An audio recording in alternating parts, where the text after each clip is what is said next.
Please order in the hall and please be seated.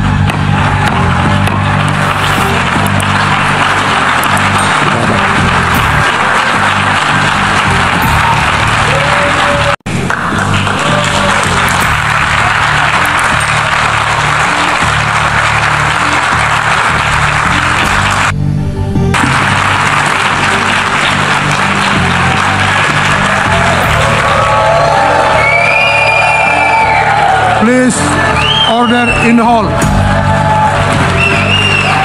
Please order in the hall.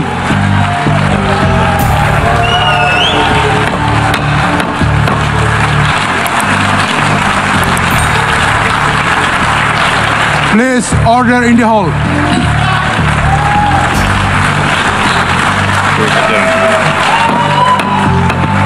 Please order in the hall.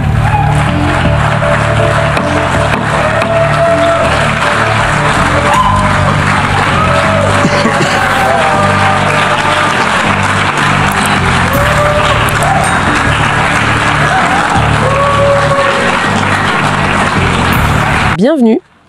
On va parler aujourd'hui d'un moment assez particulier aux Nations Unies, à New York, dans les couloirs d'habitude si feutrés. Il y a une scène qui a pas mal détonné récemment. Une rupture de protocole, disons, pendant l'Assemblée générale. Ça mérite qu'on s'y arrête un peu. Ah oui, tout à fait. Une image assez forte, presque une sorte de chorégraphie diplomatique, si on veut. Ça a tout de suite attiré l'attention, évidemment. On parle d'un geste collectif, visiblement bien coordonné, avec plusieurs délégations, et l'Algérie en première ligne face à Israël. C'est ça, c'est précisément ce moment qu'on va essayer de décortiquer ensemble. Parce qu'au-delà de l'image choc et du coup d'éclat, qu'est-ce qui se cache derrière? Quelles stratégies on peut deviner? Quels messages sont envoyés? Et puis, surtout peut-être, quels sont les effets réels? Notre but, c'est de sonder un peu les dynamiques géopolitiques, là, sous la surface de cette confrontation très symbolique. Alors allons-y. Parlons de cette image qui a circulé partout. Des dizaines de diplomates qui se lèvent et qui quittent la grande salle de l'Assemblée, juste avant que le Premier ministre israélien, Benjamin Netanyahou, ne commence son discours. Une initiative, vous l'avez dit, menée par l'Algérie. Vous parlez de mise en scène. Bon, n'est-ce pas un peu une tactique classique à l'ONU, finalement ? Nouveau dans l'histoire de l'ONU, ces fameux walk-out. C'est une forme de protestation visuelle assez connue. Mais là, ce qui frappe, c'est peut-être l'ampleur, la coordination visible, et puis le contexte actuel. Ça lui donne une résonance particulière. Les descriptions qu'on a pu lire varient un peu. Certains parlent d'une salle clairsemée, d'autres vont plus loin, avec des images comme un discours prononcé devant des sièges vides. Une image choc, oui, sans doute, et probablement recherchée. Et comme souvent avec ces images chocs en diplomatie, la vraie question c'est, est-ce que c'est plus que de la poudre aux yeux ? Juste un coup de com' pour mobiliser certaines opinions, ou est-ce qu'on assiste vraiment à un signe d'isolement, une fracture qui se montre de manière plus théâtrale ? Alors, pour analyser ça, il faut déjà confirmer les faits. Cet incident, il a bien eu lieu. Ce retrait coordonné initié par Alger, c'est factuel. Et vous avez raison, l'ONU, c'est par nature un théâtre. Les symboles y sont très importants. Ce sont des outils diplomatiques. Un départ en groupe comme ça, c'est un message. Pas seulement pour celui qui parle, mais pour tout le monde, pour l'audience mondiale. Et le fait que ce soit l'Algérie qui mène la danse ici, c'est central, non ? Ce n'est pas n'importe quel pays. Et cette défense, disons, intransigeante de la cause palestinienne, c'est vraiment un pilier de leur politique étrangère. Il faut se rappeler qu'Alger a toujours été un soutien majeur politique, financier de l'OLP. Et aujourd'hui, c'est l'un des rares pays arabes à n'avoir aucune relation officielle avec Israël. Ils maintiennent une ligne très dure, y compris face au récent accord d'Abraham.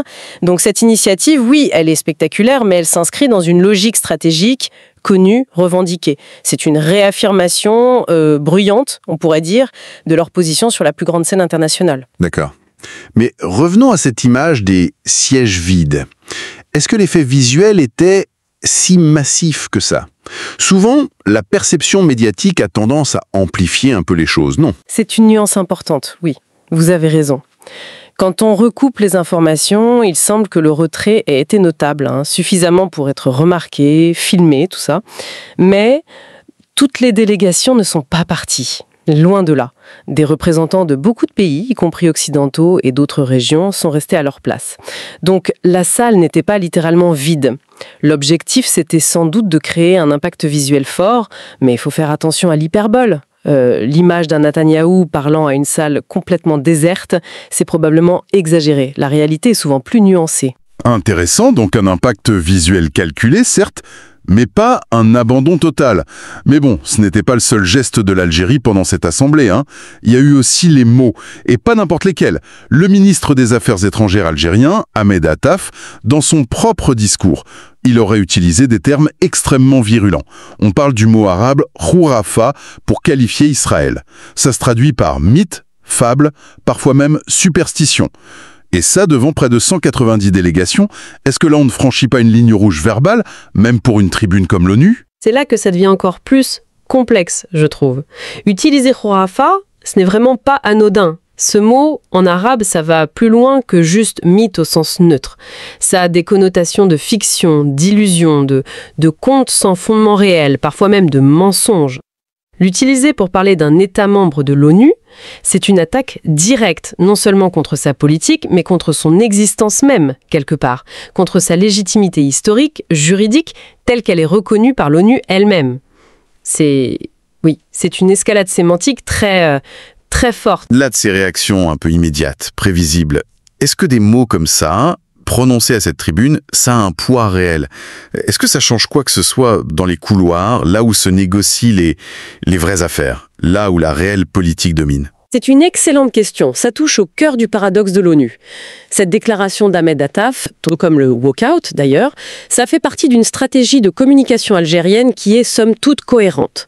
Le but premier, c'est de renforcer leur image de champion de la cause palestinienne, de se démarquer aussi dans un monde arabe où certains pays ont normalisé leurs relations avec Israël, justement.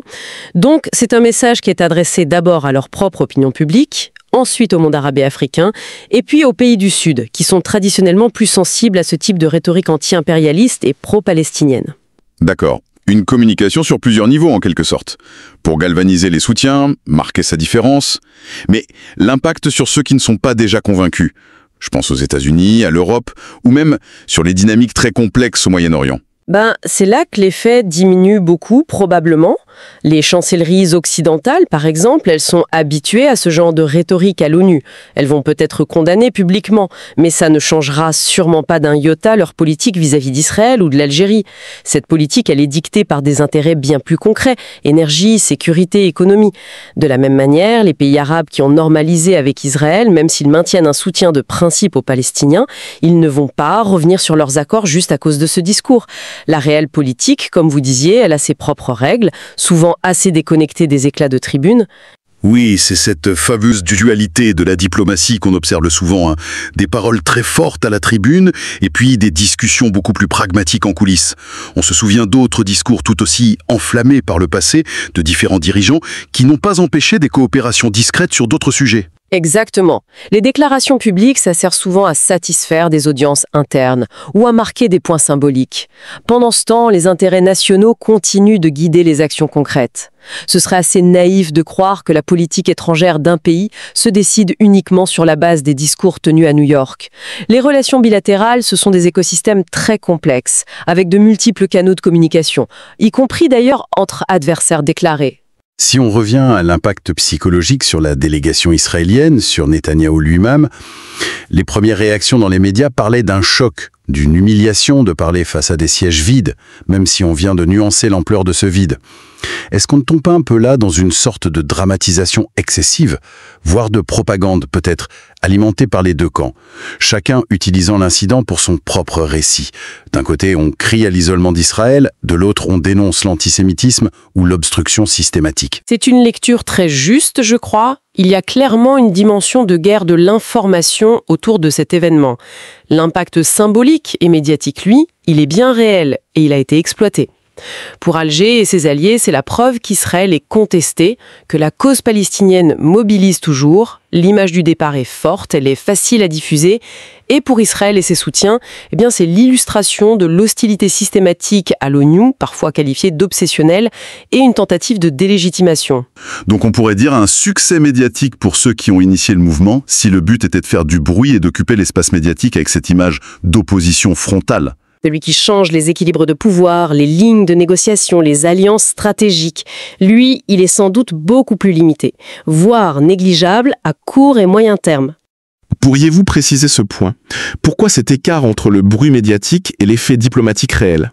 Parce que les grandes orientations de politique étrangère des États, surtout des grandes puissances ou des puissances régionales, elles reposent sur des intérêts de long terme, des analyses stratégiques, des considérations économiques, sécuritaires, qui sont profondes. Un incident protocolaire à l'ONU, même très médiatisé, ça ne pèse pas si lourd face à tout ça. Par exemple, les relations de sécurité, même discrètes, entre Israël et certains pays arabes, elles ne vont pas s'arrêter à cause de ce walkout. L'approvisionnement énergétique de l'Europe depuis l'Algérie, ça ne va pas changer du jour au lendemain les positions européennes sur le conflit israélo-palestinien.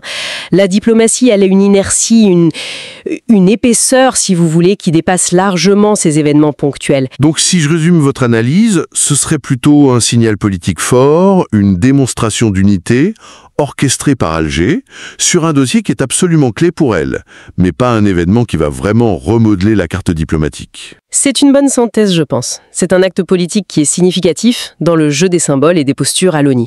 Ça réaffirme une ligne, ça cherche à influencer les opinions, ça conteste la narration adverse. Mais il ne faut pas surestimer sa capacité à changer les fondamentaux géopolitiques ou les rapports de force qui sont déjà établis. La diplomatie mondiale, c'est un peu comme un paquebot, vous savez. C'est lent à manœuvrer, ça ne réagit pas instantanément à chaque vaguelette. Ce qui nous amène, presque inévitablement, à une réflexion un peu plus large sur le rôle de l'ONU aujourd'hui, non? Absolument.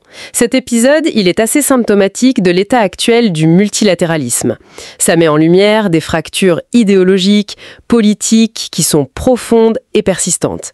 Et ça montre aussi que l'ONU, comme elle a souvent du mal à imposer des solutions contraignantes, elle sert de plus en plus d'arène pour des confrontations symboliques, pour des joutes oratoires, des mises en scène politiques.